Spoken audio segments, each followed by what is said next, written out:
You are sitting next to me. Jawad, please.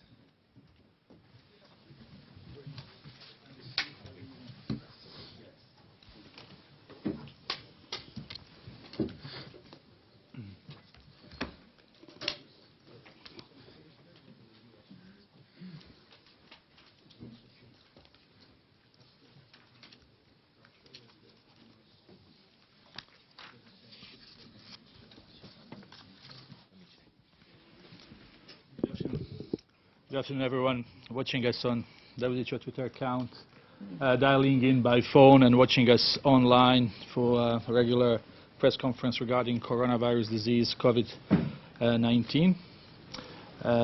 With us, we have Dr. Tedros, WHO Director General. We have today Dr. Janet Diaz, who is the Head of Clinical Care within WHO Emergency Program. We have also Dr. Jawad Mahjour, who is Assistant Director General for Emergency Preparedness, and Dr. Oliver Morgan, that you had opportunity to speak with, who is the Director of Health Emergency Information and Risk Assessment. Journalists online, those who are dialing in, as most of previous days, it's *9, and you will be put in line for questions. Those watching online through Zoom, you click raise hand on the right-hand side of your screen, and you will be able to ask questions. We will have an audio file and transcript as always. I hope by now you know where to find those transcripts and audio files for your reference. I'll give the floor to Dr. Tedros. Thank you, Tariq. And good afternoon, everyone. And let me begin, as always, with the latest numbers. As of 6 a.m. Geneva time this morning, China has reported 74,675 cases of COVID-19 to WHO, including 2,121 deaths. The data from China continue to show a decline in new confirmed cases. Once again, we are encouraged by this trend, but this is no time for complacency. Outside China, there are now 1,076 cases in 26 countries, with a total of 7 deaths. In the past 24 hours, the Islamic Republic of Iran has reported 5 cases, 2 of which have died. This is the first report from Iran. Of all cases outside China, more than half are among passengers on the Diamond Princess cruise ship. The first passengers have now disembarked, providing they have a negative test, no symptoms, and no contact with a confirmed case in the past 14 days. Japan has also advised passengers to stay at home for a further 14 days and monitor their temperature. And also, Japan has set up a hotline for passengers to call if they have concerns.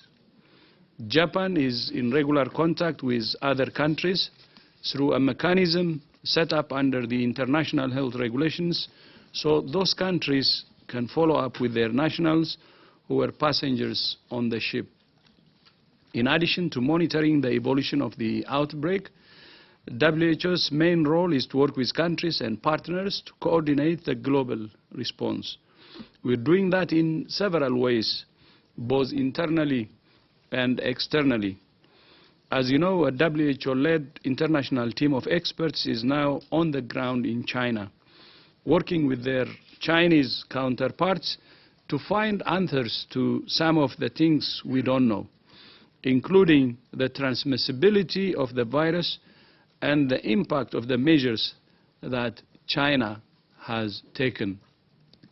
The team has been brought together through the Global Outbreak Alert and Response Network and includes experts in epidemiology, virology, clinical management, outbreak control, and public health from the following institutions: the National University of Singapore, the St. Petersburg Pasteur Institute, the National Institute of Infectious Diseases Japan, the Seoul National University College of Medicine Korea, the Nigeria Center for Disease Control, the U.S. Center for Disease Prevention and Control, the U.S. National Institute of Health, the Russian National Medical Research Center of Pulmonology and Infectious Diseases, and the Robert Koch Institute of Germany.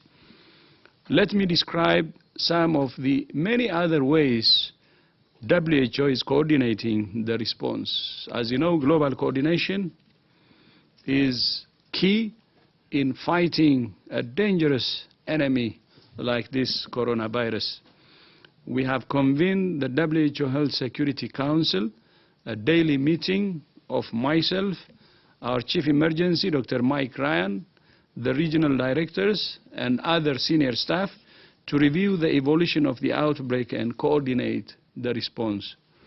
Yesterday, we held the first of what will be weekly briefings with diplomatic missions here in Geneva to keep our member states informed, and we're holding these daily news briefings to keep the media informed. Yesterday, we couldn't have the press conference because we had dedicated it to a briefing to the member states. I also hold a weekly call with a range of independent experts from around the world representing all regions, very senior experts as a complement to the advice provided by the emergency committee. And 2 weeks ago, I briefed the UN Secretary General, Antonio Guterres, and we agreed to activate the United Nations Crisis Management Team, led by Dr. Mike Ryan. Today, we're holding a second call with UN country representatives to brief them on the measures they can take at country level to coordinate the UN response. Because what matters is the intervention or the actions we take at the country level. And that's why we involve all UN resident coordinators and WHO representatives at country level. Twice a week we have a call with clinical experts who are treating patients with COVID-19, including frontline workers in China, to share information about the progression of disease and what works and what doesn't in treatment. We have also set up an online platform where clinicians can share anonymized patient data so we can build a clearer picture of the disease.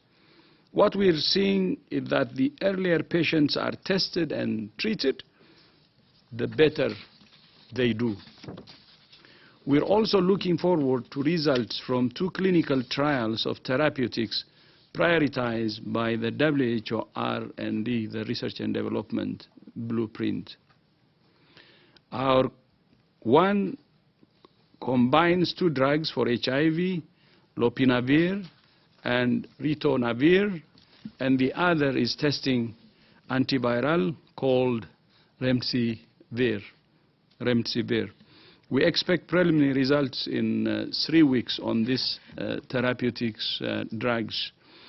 My colleague Janet Diaz is here to answer questions about the clinical management of patients, because even if people are infected, having a better outcome, saving their lives is really key, and that's what we're also investing on the therapeutics and patient management. And I have written to 12 chief executive of manufacturers of personal protective equipment to seek their cooperation to ensure supply to protect health workers. And there is a good signal, positive signal from the manufacturers. This is, as I always say, a time for solidarity. Governments, private sector, civil society, and the whole world should stand in unison. Today, we had a call with faith-based organizations as another way of reaching communities with messages to prevent infection. We're partnering with Africa CDC to coordinate our efforts to prepare African countries for the potential arrival of the virus. That's where we believe, in Africa and other continents where we have weaker health systems, the virus could be a serious danger, and that's why we're focusing continents and countries where a health system is weaker. You will get sick of me saying that the window of opportunity remains open for us to contain this outbreak. WHO is doing everything we can to seize that the window of opportunity, and we urge the international community to do the same. And as I said before, let's not squander the window of opportunity we have. The number of cases in the rest of the world is very small compared to what we have in China. But that may not stay the same for long. The window of opportunity we have now may close. So we need to use the window of opportunity we have now by hammering the outbreak in any country. Thank you so much. Thank you so much, Dr. Tedros. Before we start taking questions, to remind those dialing in to press *9 to ask a question. Those who are joining through Zoom online to click raise hand. We will start with the questions here in the room. I'll start with Eloy, please. Hello, for IFP TV. Could you say a word about the decision of the Russian authorities to stop the entries of Chinese citizens, and maybe a word also on the cured people? How many are they, and how many? Which one? The cured people, the people who are recovering from the virus. Thanks.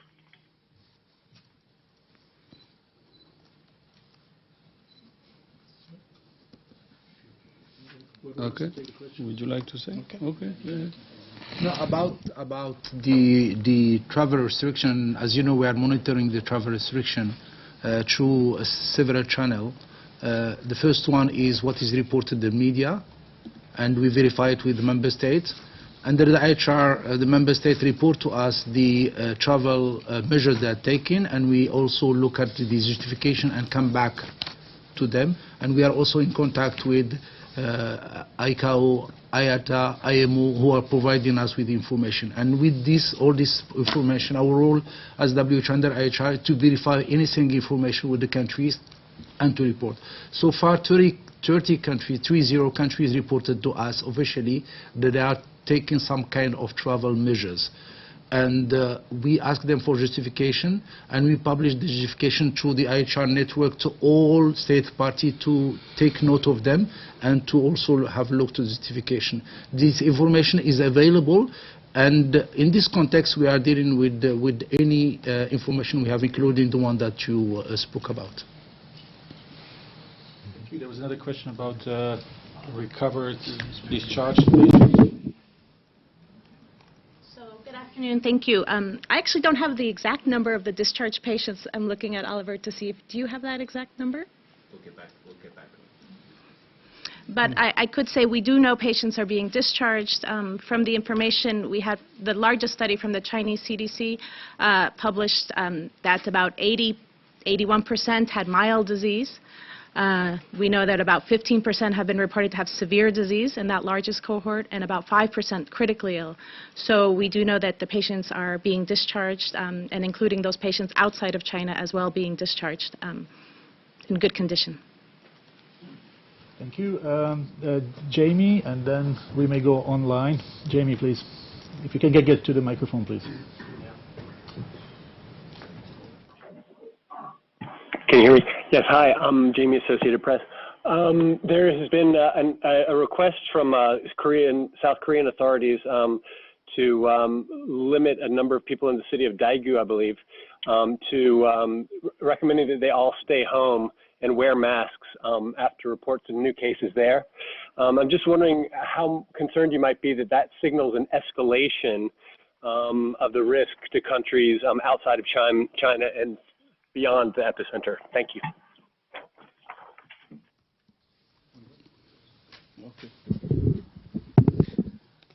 Yes, thank you very much for the question. The number of cases in South Korea reported today are actually from several distinct clusters.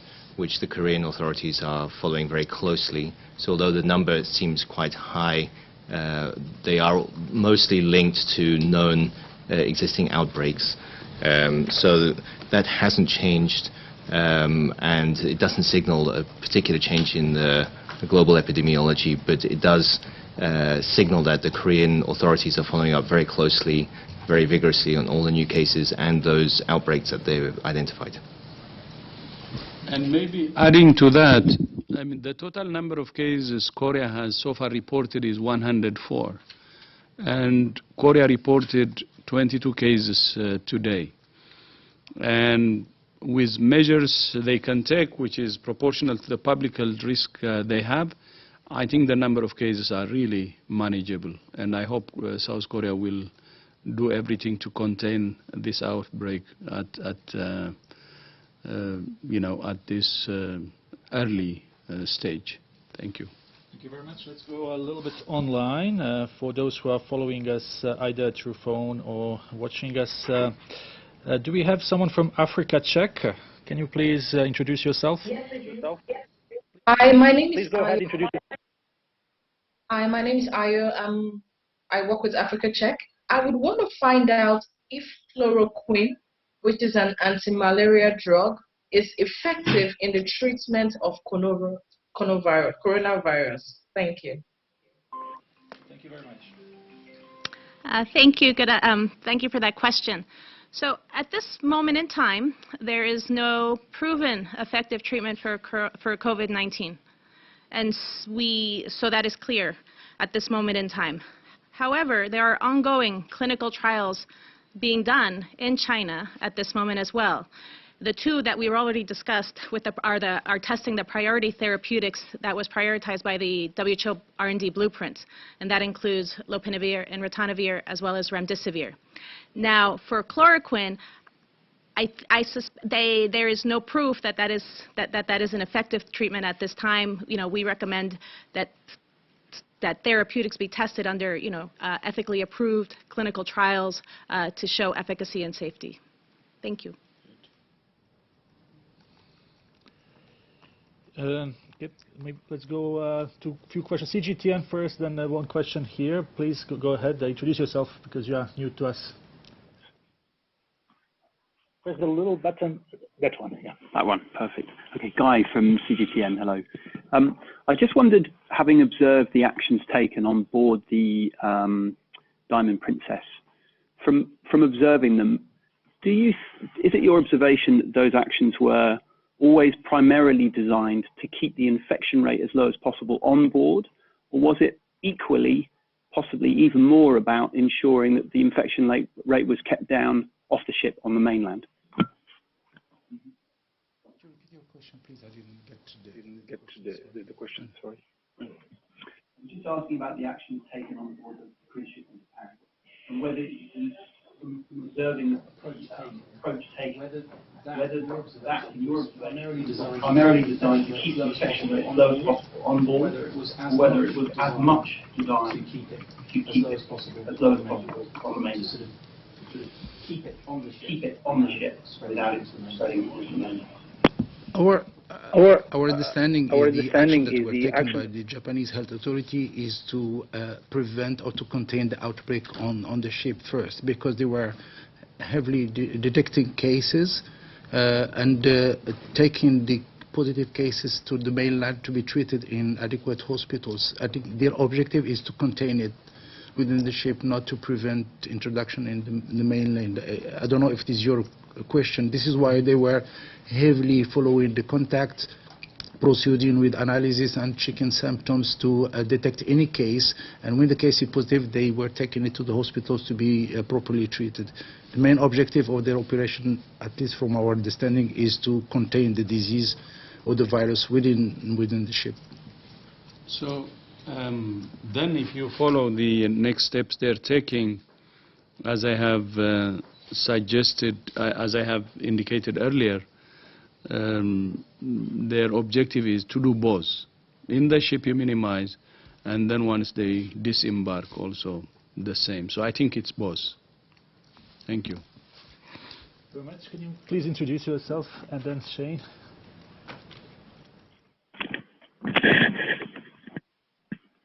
Thank you. My name is Kayoko Geiji from Asahi Shimbun, Japanese daily newspaper. My question is related to previous question.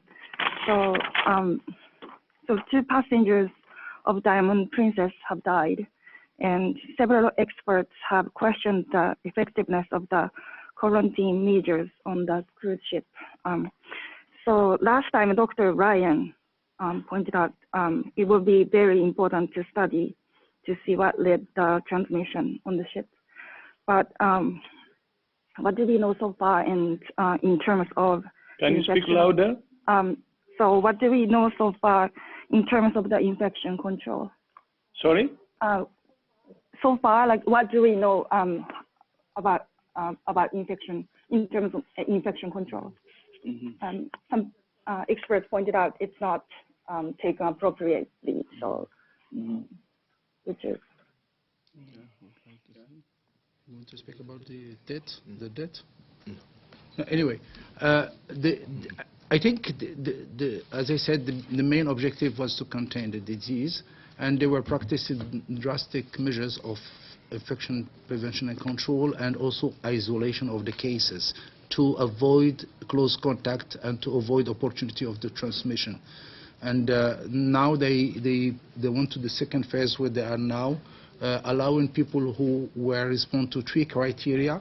The first one is having no symptoms. The second one is having a PCR or laboratory test negative. And third, that this person was not in contact with the positive cases for the last 14 days. They will allow them to go and to be self-isolated at home and to continue follow-up in the temporary. This is what they are doing now.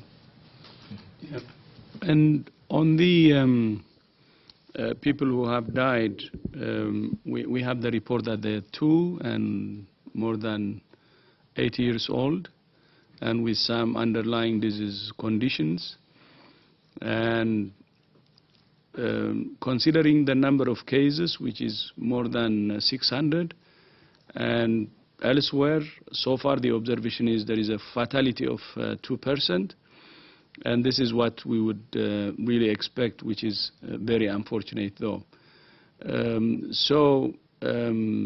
Having deaths in, from the number of people who have been in the ship, considering the fatality rate, I think has to be understood that way, and the underlying conditions of the people who were positive too. Thank you. Shane, did you have a question? Yeah. Okay. So, Sasha? Yes, please, and then John. Shane from China Central Television, CCTV. Question for Dr. Tedros. So, you already released the background of the experts for the international expert team to China, and have they communicated with you on what they have found, especially the origin of the virus and something like that? Can you share more information? And there have been some rumors saying the origin of the virus from animal or from man-made something. Can you do some clarification on the misinformation here around the world and in China? Yeah, thank you. And also, many workers are going back to the work right now in China. So can you also give some comment on that measure, and what people should be taken care of, and what is a good side of that going back to work? Thank you. On the, maybe I will start for the first one, and I will give the, on the experts we have on the ground, what we expect is to have a set of recommendations based on the issues they covered there as soon as they have finished their field work. So they're working day and night, and as soon as they have assessed the situation, and as soon as they put together their recommendations, we will expect to have them. And on the source of the virus, there are many speculations, but WHO really avoids that, and we believe to stick to science and evidence. And if there is anything we need to know, since we're involving many scientists from the world, throughout the world, senior experts, we will know the truth. But I think one thing I would like to say, which I have said before, is there is a lot of misinformation and conspiracy theory, and we have to be very, very careful. And we shouldn't trust anything until it's proven with science and evidence, and until we get it from the right experts. Thank you, John. I'm really sorry. Before I give you the floor, I would really like to take the question from Catherine from Swiss National Radio, and who was trying to send me a message because she can't get online and click raise hand. And question is like about funding. Does WHO get enough funds at the moment for this emergency? And that's Catherine Zoffel from Swiss National Radio. Yeah, as you know, we have put together a response plan and announced the need for financing the amount of $675 million. There are some pledges, but considering the urgency and considering that we are fighting with a very dangerous enemy, we're surprised that the response is not really, something we would expect. So I would actually like to use this opportunity to call upon the international community to take this call very, very seriously. I said it many times, because of the serious measures that China is taking, the number of cases in the rest of the world is small. But it doesn't mean that this small number of cases in the rest of the world will stay the same for long. It's only a window of opportunity. And that's why we say this is the time to attack the virus while it is actually manageable, small number of cases in the rest of the world. If we don't hit hard now using the window of opportunity, we might face with a serious problem. And it wasn't without reason. A couple of weeks ago, I said this virus is very dangerous and it's public enemy #1. But it's not being treated as such. And one important indicator is the response, especially to financing the response. So I call upon the international community to take this message seriously and use the window of opportunity to respond while we have time to respond. But the finance is still low, as I said. Yes, sir. Just a follow-up question is that does the vaccine development diverting funds from what is needed now? Again, I don't want to say it should be either or. We need to do things that we should do today, simple public health solutions to contain the outbreak, because our objective still is containment. And we believe as WHO that there is a chance to contain this outbreak if we use the window of opportunity that we have. So this is one. And then the other part is, while hammering the outbreak now using the simple public health solutions, we have to also prepare for any eventualities, for worst scenario. That's why we need the vaccines. So we have to invest in vaccines too. So the message from WHO, the advice from WHO is we need to strike a balance. We need to finance the simple public health solutions that can help us to contain the outbreak now, but at the same time prepare for the future, for any eventualities by investing in the vaccine. So it's a matter of striking a balance. Just would like to add on what Director General said about the plan. The plan is also to help countries who are weak level of preparedness to be prepared. And this is the most important part of the plan, is to get the countries who are not already prepared to detect and contain this kind of virus to be prepared. And this is part of a whole preparedness plan that this country they have, and the assessment was done, the prioritization was done, and then the only part is needed is the resources to implement the part of the plan that can help this country to detect and contain any importation of COVID-19. Thank you very much. John? Yes, good afternoon. John Zaracostas for The Lancet and France 24. Dr. Tedros, you just highlighted the dangers of infodemic and misinformation, but there seems to be also concern in the health diplomatic community about WHO not being fast enough, and secondly, some of the scientific meetings being held without them being invited, like the Research and Innovation Forum last week. What can you say to that, sir?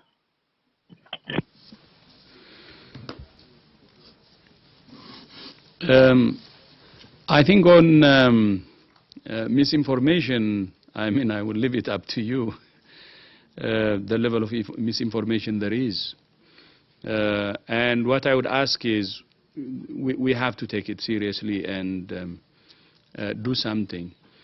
In our engagement and discussions with the major social media like Google, Facebook, Tencent, and so on, they have admitted the problem and they have signed to help us.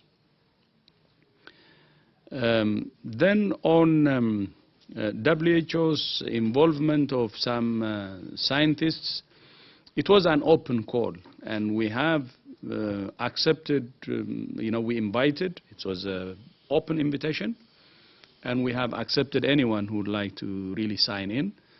If there are some interested people who would like to be involved, still they're welcome, because the engagement of scientists and experts, it was not like a one-time meeting last week. It's actually a platform that we would like to continue. So if there are people you know, please encourage them to contact us, and we would be happy to have them. And we will continue to repeat the call, by the way, to have people, join us. So it's open. They shouldn't think like they have missed anything. Maybe they missed the first meeting, but this virus will be around for some time, so they can join in any time. So please inform them. Thank you. Thank you very much. We have a time for maybe one more question. Chris, if we can get Devex online, Sarah Jerving. Thank you so much. Can you talk about which countries in South and Southeast Asia are at highest risk of kind of a widespread outbreak of COVID-19, and which countries in the region have the weakest health systems, which would cause the most concern in that region if there were a widespread outbreak?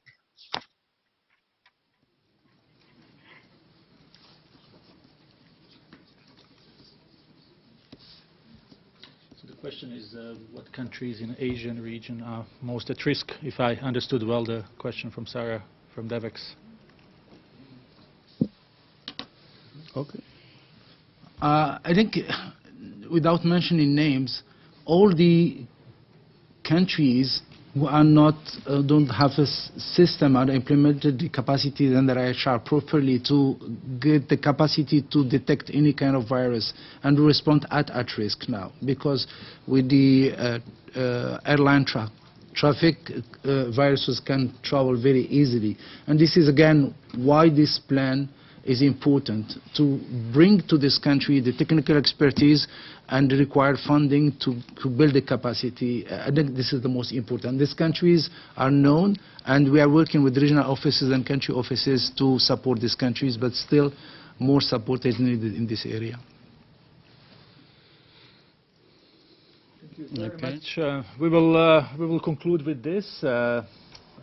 We will send the audio file, and we will have a transcript, and we will obviously inform you about the next press conference regarding COVID-19. Thanks everyone watching us on WHO Twitter account, to those online and those watching us through Zoom, and have a wonderful afternoon. Thank you.